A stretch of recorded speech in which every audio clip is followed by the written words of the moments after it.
नमस्कार मंडळी. मराठी भाषा सोपी नाही, जशी वळवल तशी राहते. तर काही वाक्य लक्षात ठेवा. म्हणजे शिरा खाल्ल्याने शिरा आकडतात. काढा पिऊन मग एकच झोप काढा. हार झाली की हार मिळत नाहीत.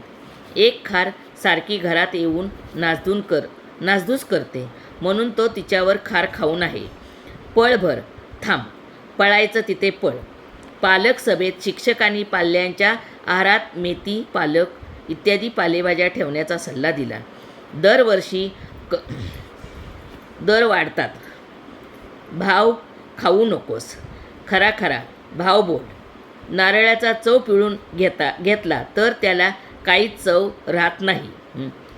त्याने अगदी सईची नक्कल केली. वर पक्षाची खोली वर आहे.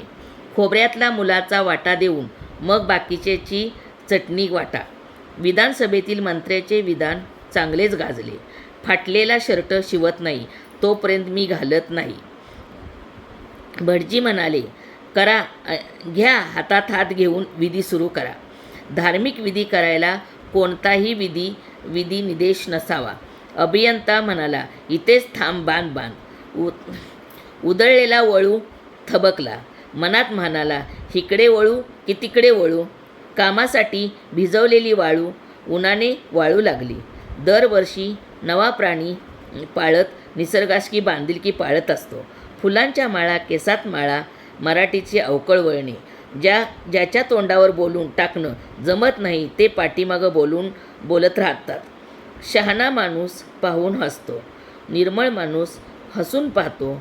काम सोपं असेल तर ते आपण करू पाहतो, अवघड असेल तर पाहून करतो. एक जण लिहून बघतो तर दुसरा जण बघून लिहितो.